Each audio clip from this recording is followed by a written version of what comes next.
সহিহ বুখারীর বর্ণনা ৭০৪৭ নম্বর হাদিস, বানায়া যারা মিথ্যা কথা বলবে, ইশারশিরু শিক্কাহু ইলা কফা ওয়া মানখিরাহু ইলা কফা ওয়া আইনাহু ইলা কফা।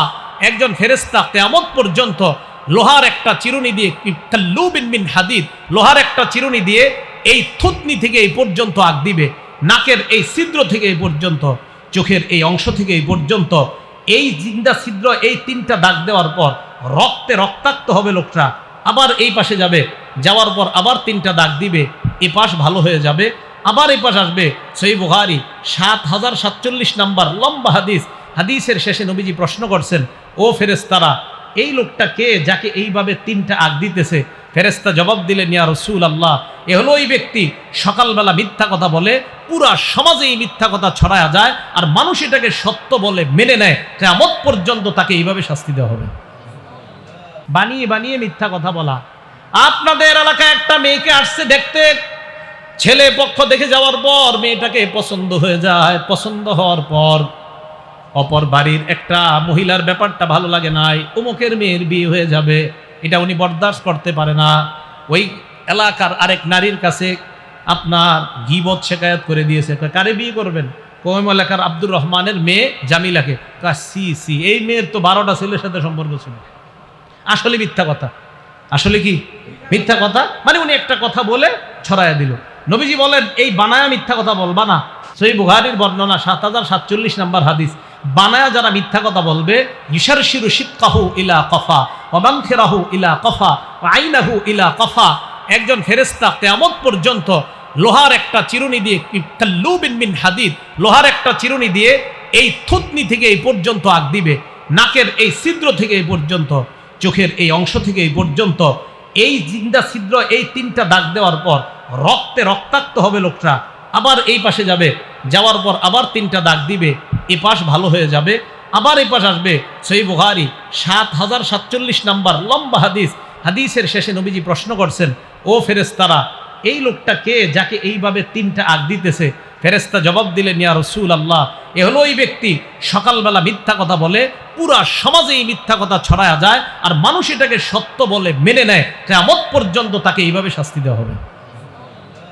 কি এরকম মিথ্যা কথা ছড়ায়নি সমাজে? ফেসবুক যারা চালান, আপনারা যে কি পরিমাণ মিথ্যা কথা ছড়ান আল্লাহ ভালো জানেন।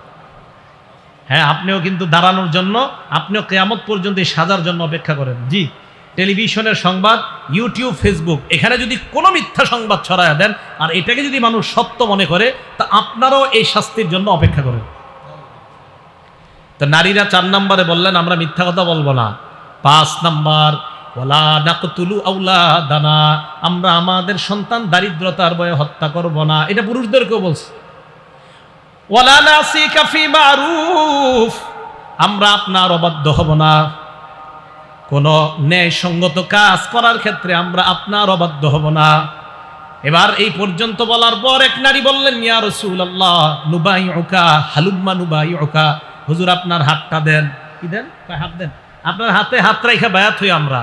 নবীজি বললেন, লা উসাফিহুন নিসা, আমি নারীদের সাথে মুসাফা করি না। সুবহানাল্লাহ। হ্যাঁ, তাহলে কোনো পীর সাহেব এই দলিল দিতে পারবে না কিন্তু, যে নারীদেরকে বায়াত করা, এইভাবে মাথায় হাত দিয়া বায়াত করা, নাউজুবিল্লাহ। নবী সাল্লাল্লাহু আলাইহি সাল্লাম বায়াত করছে পর্দার আড়াল থেকে, তে এতটুকু পর্যন্ত বায়াত ঠিক আছে, কিন্তু পর্দার আড়াল থেকে নবীজি বায়াত করেছেন, নারীদের শরীর স্পর্শ করা পুরুষের জন্য হারাম। এখন এই যে নারীরা এই অপরাধগুলা করবে না, এই অপরাধের বিস্তৃত বিস্তারিত ব্যাখ্যা আছে, যে চুরি কাকে বলা হয়, কতটুকু চুরি করলে হাত কাটা লাগবে, কতটুকু পরিমাণ চুরি, এটাকে চুরি বলা হবে না।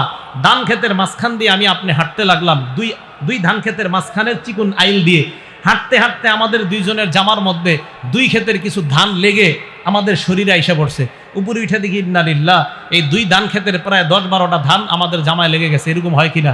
এখন এটা চুরির অন্তর্ভুক্ত হবে কিনা, এটা বান্দার হক নষ্ট করা হবে কিনা, এই মাসালা কোথায় জানবেন? হ্যাঁ, এটা বলে দিচ্ছি, এটা আপনার আল্লাহ ধরবে না, কারণ এটা তো আপনি অপারক।